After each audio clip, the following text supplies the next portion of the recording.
தெரியாது okay. CMS-3 satellite பத்தி November 2 நீங்க புதுசா சொல்றீங்க, அதான் அவர் கேட்டாருன்னு நினைக்கிறேன்.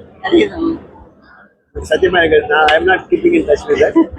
But it is but talking about CMS-3 எனக்கு புரியல நீங்க கேட்கறது. ஏன்னா நம்மளுடைய டிஃபென்ஸுக்காக வேண்டி இப்போ நீங்க பத்திரிகைக்காரங்க உங்களுக்கு சொல்றதுக்கு பயமா இருக்கு. டிஃபென்ஸுக்காக வேண்டி நம்ம இருக்கக்கூடிய ரொம்ப ஸ்ட்ராங்கா இருக்கும். அவ்வளோ சுருக்கமாக சொல்லிடுறோம். அதனால நாங்கள் நிறைய பண்ணிட்டு இருக்கோம். உங்களுக்கு இந்த டிஃபென்ஸுக்கு நாங்கள் கிடைக்க ஒன்றும் பண்ணலைன்னா நீங்கள் நிறைய வெற்றிகள் அடைஞ்சிருக்க முடியாது. இந்த ககன்யான் இதுல முதல் சோதனை வந்து டிசம்பர்ல ஆரம்பிக்க போறாங்க. இது வந்து எந்த அளவுக்கு ஒரு மைல்கல்ல அமையும்? நீங்க கேட்குற கேள்வியில ஒரு அர்த்தம் இருக்கு. எப்படின்னா நான் ஏதோ ISROல ஒர்க் பண்ணிட்டு இருக்கிற மாதிரி கேட்குறீங்க. நான் ISROலேருந்து ரிட்டையர் ஆகி 30 வருஷம் ஆச்சு. உங்களுக்கு இருக்கக்கூடிய பத்திரிகை நாலேஜ் தான் எனக்கும் பத்திரிகை நாலேஜ், அவ்வளோதான். தெரிஞ்சாலும் தெரிஞ்ச விஷயத்த சொல்றதுக்கு எனக்கு ஆச்சரியம் கிடையாது. பட் பொதுவே வந்து மாட்டு வண்டியில ஓட்டிட்டு இருந்த நம்ம வந்து இன்னைக்கு வந்து எங்க போயிருக்கோம் நீங்க பாருங்க. பட் ககன்யானை பத்தி நம்ம பேசுறோம் இல்லையா?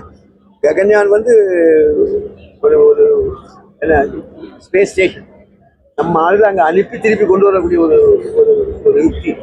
அது வந்து ஒரு பெரிய ஒரு அச்சீவ்மெண்ட். அந்த அச்சீவ்மெண்ட்ல கொஞ்சம் தான் பாக்கி இருக்கு. நிறைய வேலைகள் முடிச்சுட்டாங்க.